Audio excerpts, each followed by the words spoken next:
பெற்றோர்கள் கொடுக்கிற அந்த அற்புதமான நேசம், இந்த மாணவர்களுடைய அற்புதமான அந்த சாதனை, இவைகள்தான் இந்த அரங்கமெங்கும் நிரம்பி இருப்பதாக நான் பார்க்கிறேன்.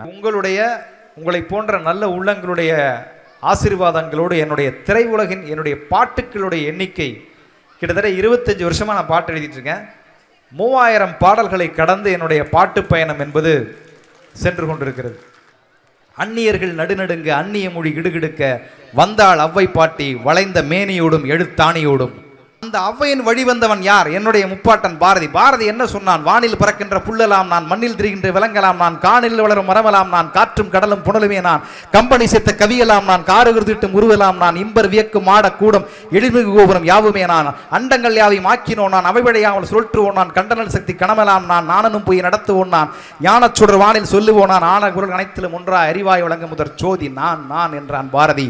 அந்த பாரதியின் வழிவந்தவன் என் முப்பாட்டன், என் தமிழ் பேரறிஞர் புரட்சி கவிஞர் பாரதிதாசன். சிம்புட் பரவிய சிறகை விரி கைவிரித்து வந்த கைவர் நம்மடி கொய்விரித்து நம் புலங்கள் அடக்கி நமக்குள் உரிமை தமக்கன் பாரனில் வடிவடி வந்தவன் மரத்தனம் எங்கே முடிப்பெற்று எங்கே விடிப்புற்றெழுக இகழ்ச்சி நேர்ந்தால் இறப்போம் என்றும் புகழ்ச்சியை நாம் பூணாம் என்றும் வையம் மாண்ட வண்டமிழ் மரவே கையிருப்பை காட்ட எழுந்தர் என்றான் என் பாரதிதாசன். அந்த பாரதிதாசனின் தாய் யார்? அவ்வை. அவ்வை இந்த தமிழுக்கு தேவை. ஆனால் படிப்பை இது போன்ற அற்புதமான ஈடன் பள்ளியில் கொண்டு வந்து விட்டுருக்கீங்க. பிரமாதமாக உங்களுக்கு அந்த குழந்தைகளுக்கான வாழ்க்கையை அமைச்சு கொடுப்பாங்க. அவங்களுக்கான வாழ்க்கை தத்துவங்களை, பழக்க வழக்கங்களை, அவங்களுடைய மனநிலையை ஒவ்வொரு வீட்டில் இருக்கக்கூடிய உறவுகள் தான் முடிவு பண்ணும்.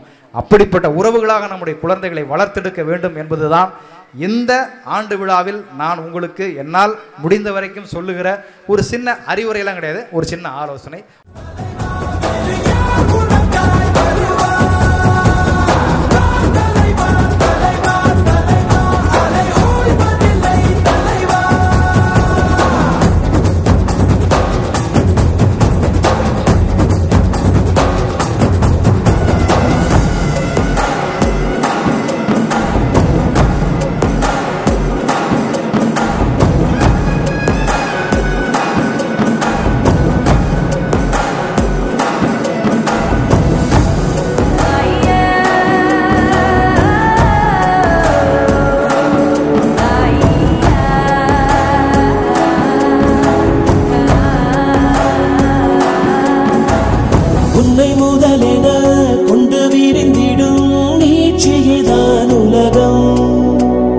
உலகத்தில் உள்ள அதிசயம் எல்லாம்